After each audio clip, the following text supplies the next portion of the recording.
Shalom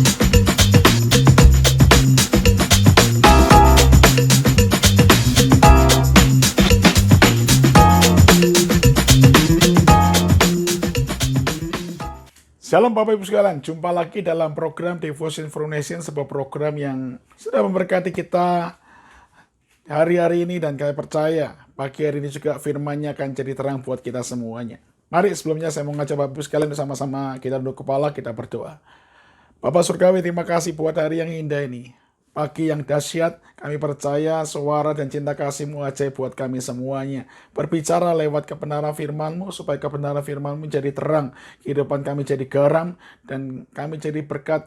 Nama Tuhan dimuliakan, kerajaan-Mu dibesarkan dan dimuliakan. Terima kasih mampukan kami melakukan, supaya kami melihat keajaiban, dan sungguh firman yang hidup ini nyata dalam kehidupan kami semuanya. Terima kasih Bapak Surgawi, di dalam nama Tuhan Yesus kami berdoa, haleluya. Amin. Bapak Ibu Saudara, pagi ini kita akan membahas sebuah firman. Sebelumnya kita mesti paham bahwa hari-hari ini kita lagi menghadapi sebuah situasi yang gak mudah, bahkan cenderung sulit. Yes, kita mengalami COVID, pandemi yang berkepanjangan, saudara. Yes, sebuah krisis kesehatan yang gak cuman mengganggu kesehatan, tapi juga berdampak pada kesulitan ekonomi. Mereka yang bekerja mengalami PHK, mereka berinvestasi, mereka mengalami kehilangan, bahkan mereka nggak tahu, bahkan mereka bingung bagaimana harus memulai lagi karena kesulitan yang begitu kompleks. Bahkan berdampak pada mereka yang bekerja, yang sekolah pun mereka nggak tahu harus bagaimana. Mereka yang berkeluarga pun sampai-sampai terdampak juga. Yes, jadi kesejahteraan mereka mulai terganggu, dan hari-hari ini kita perlu firman-Nya. Sebab ketika kita nggak mengizinkan, kita akan terus terjerembab dan kita nggak bisa bebas. Tapi hari ini saya percaya firman-Nya akan jadi berkat buat kita. Mari sama-sama kita baca di Amsal 23 ayat 23. Dikatakan, Amsal 23 dikatakan, belilah kebenaran dan jangan menjualnya. Demikian juga dengan hikmat, didikan, dan pengertian. Saudara, kita masih pahami ada sebuah ungkapan di mana kita diajak untuk memiliki sebuah investasi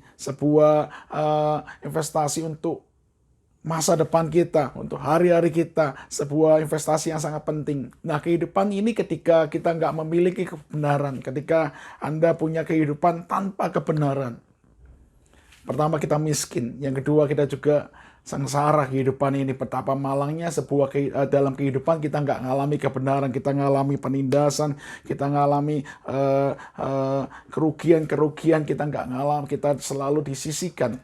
Namun hari ini mari kita mengerti bahwa ketika Anda dan saya berinvestasi dalam kebenaran, itu adalah sebuah tindakan yang bijaksana di dalam kehidupan kita, di mana kebenaran itu akan berguna dan akan menolong kita di hari-hari ini maupun di masa mendatang. Ingat, iblis pun tidak tinggal diam. Ketika Anda dan saya mencoba menghidupi, bahkan membeli kebenaran, dia akan coba mengiming-iming. Dia akan mencoba Anda dan saya diperhadapkan dengan situasi yang sulit, sehingga kita akan dibawa cenderung menjual. Ingat, iblis selalu ambil kesempatan, dia selalu mengiming-iming, bahkan dia nggak tinggal diam. Bahkan kalau kita tahu, dia mau menguji kehidupan kita. Ingat ketika Yesus selesai berpuasa 40 hari, iblis datang mencobai dan mengujinya. Tapi apa yang membuat Yesus keluar bahkan menang? Karena Yesus memahami betul kebenaran firman-Nya, sehingga dia nggak terkecohkan. Demikian juga ketika Anda dan saya terkonek dengan benar dengan Sang Pencipta, kita akan mengalami kekuatan, kemenangan, dan kita nggak terkecoh. Saudara, berbicara kebenaran, kita harus tahu juga Anda dan saya perlu terkonek di dalam Kristus. Kita akan memahami apa itu kebenaran. Dan Yohanes 16 ayat 13 mengatakan, ketika kebenaran itu datang, yaitu roh kebenaran itu, dia akan memimpin Anda dan saya kepada seluruh kebenaran. Bukan satu atau dua, tapi seluruh kebenaran. Dimana ketika Anda dan saya punya kebenaran itu, saudara, kita akan mengalami yang namanya jalan keluar terobosan. Mungkin kita harus alami saat-saat ini situasi yang nggak mengenakan, tapi percayalah kebenaran akan timbul, kebenaran akan tetap timbul pada waktunya. Mengapa Esau berani melepaskan? Mengapa Esau berani melepaskan? Karena dia nggak paham. Hari ini juga saya percaya ketika kita nggak memahami, kita akan dengan mudah menjual. Tapi ketika Esau setelah menjual, Yakob berani membeli. Saudara, mengapa? Dibutuhkan sebuah pemahaman tentang kebenaran. Tidak mudah. Tapi saya percaya ketika Anda dan saya terkonek dengan Tuhan, Roh Kudus akan menuntun kita, memampukan Anda dan saya mengalami dan menghidupi kebenaran itu. Ketika Esau menjual, melepaskan, firman-Nya mengatakan Esau memandang rendah hak kesulungan itu. Saudara, jangan pandang rendah kebenaran. Ketika kita memandang rendah, kita dengan mudah menjualnya. Sebaliknya, apa yang membuat Yakob berani membeli? Karena Yakob tahu, karena Yusuf mengerti, maka itu dia berani beli hak kebenaran itu, saudara. Hak kesulungan itu. Nah, hari-hari ini juga mari sama-sama situasi yang menghimpit jangan membuat Anda dan saya menjual kehidupan kita, hubungan kita antara anak bapak atau suami istri, bahkan relasi kita. Ayo jaga hubungan kita. Terapkan dan hidupilah kebenaran, maka firman-Nya akan berbicara lebih jauh membawa Anda dan saya jadi terang dan kebenaran. Saudara, memang ketika Anda dan saya tidak memahami kebenaran itu, kita akan dengan mudah melepaskan. Tapi ingat, dalam Matius 13 di ayat 44 dikatakan, hal kerajaan surga seumpama harta yang terpendam di ladang, yang ditemukan orang lalu dipendamnya lagi. Oleh sebab sukacita, pergilah ia menjual seluruh miliknya, lalu membeli ladang itu. Di ayat 45, demikian pula kerajaan surga itu seumpama seorang pedagang yang mencari mutiara yang indah. Setelah ditemukan mutiara yang sangat berharga, ia pergi menjual seluruh miliknya, lalu membeli mutiara itu. Saudara, kebenaran diumpamakan seperti harta terpendam dan diumpamakan juga seperti mutiara. Saudara, ketika seorang menemukan mutiara yang masih kotor, dia menganggap hal biasa, tapi orang yang memahami, dia akan bersihkan, dia akan beli, bahkan dia berani jual untuk membeli mutiara itu karena ada sebuah harta yang terpendam. Demikian juga dan kebenaran. Kebenaran seringkali ketika kita menerima menyakitkan, nggak mengenakan, tapi percayalah ketika kebenaran sejati yang Tuhan berikan, itu akan jadi kekuatan, itu akan jadi penolong, itu akan jadi jalan keluar. Hidupi. Jadi simpan dan miliki, bahkan investasikan hidup Anda, waktu Anda, pemikiran Anda dalam kebenaran di kehidupan ini. Sebab apapun yang terjadi, yuk jangan sampai Anda dan saya melepaskan tanpa sayang, atau bahkan menggadaikan, atau bahkan sampai menjual kebenaran. Saudara, ketika Anda dan saya menjual kebenaran, kayaknya hari ini kita terlepas, namun sesungguhnya kita cuma sementara, bukan sebuah jalan keluar yang jalan keluar yang sesungguhnya. Tapi saya percaya ketika kita memegang kebenaran yang ilahi, kebenaran itu akan memerdekakan. Ketika Anda dan saya mengetahui kebenaran itu, bahkan Anda menghidupinya, firman-Nya mengatakan dia akan memerdekakan. Dia akan memerdekakan. Dia akan membawa Anda siap benar-benar free. Bahkan di Amsal 10 dan 11 mengatakan kebenaran yang ilahi itu akan menyelamatkan.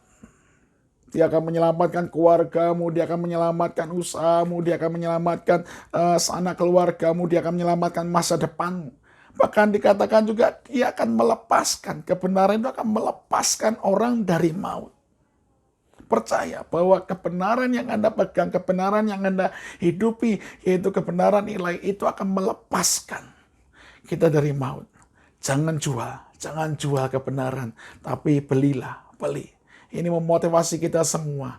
Sebab Yesaya 32 ayat 17 mengatakan, di mana ada kebenaran.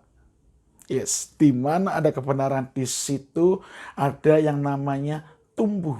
Di situ akan tumbuh damai sejahtera. Saudara, ayo yakini bahwa kebenaran yang dari Kristus, kebenaran firman-Nya akan membawa Anda dan saya mengalami damai sejahtera, dan damai sejahtera. Bahkan dikatakan akibat kebenaran ialah ketenangan dan ketentraman. Ada ketenangan dan ketentraman. Mari saya mau ngajak Bapak Ibu sekalian untuk berani membeli kebenaran. Karena kebenaran itu akan membawa Anda dan saya mengalami ketenangan dan ketentraman untuk selama-lamanya.